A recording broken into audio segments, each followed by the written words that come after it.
جب مسلمانوں کے دارالخلافہ یعنی مسلم دور حکومت کی راجدھانی بغداد میں ہر دوسرے دن کسی نہ کسی دینی مسئلے پر مناظرے ہونے لگے، یعنی ڈیبیٹ ہونے لگی۔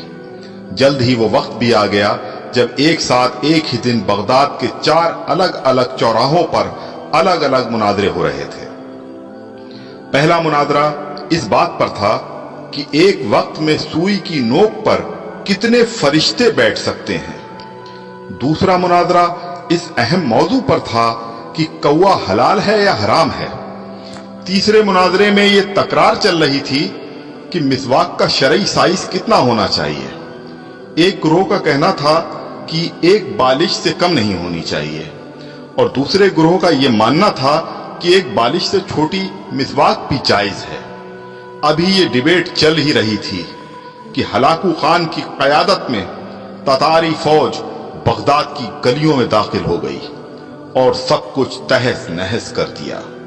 مسواک کی حرمت بچانے والے لوگ خود ہی بوٹی بوٹی ہو گئے۔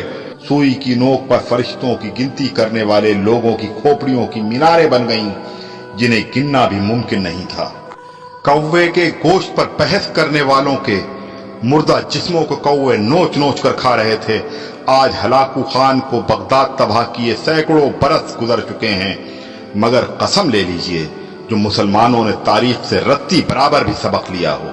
آج ہم مسلمان پھر ویسے ہی مناظرے سوشل میڈیا پر یا اپنی محفلوں، جلسوں اور مسجدوں کے ممبروں سے کر رہے ہیں۔ داڑھی کی لمبائی کتنی ہونی چاہیے، یا پھر پائجامے کی لمبائی ٹخنوں سے کتنا اوپر کتنا نیچے شرعی اعتبار سے ہونی چاہیے۔ فرقے اور مسلک کے ہمارے جھنڈا بردار صرف اور صرف اپنے اپنے فرقوں کو جنت میں لے جانے کے دعوے کر رہے ہیں، اور دور حاضر کا ہلاکو خان ایک ایک کر کے مسلم ملکوں کو نیست نابود کرتا ہوا آگے بڑھ رہا ہے۔ افغانستان، لیبیا، عراق کے بعد سیریائی بچوں کی کٹی پھٹی لاشوں کی گنتی کرنے والا کوئی نہیں ہے۔ بے گناہوں کی کھوپڑیوں کے مینار پھر بنائے جا رہے ہیں۔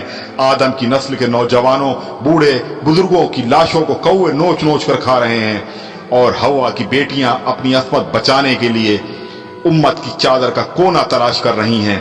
جی ہاں، اور ہم خاموشی سے اپنی باری آنے کا انتظار کر رہے ہیں۔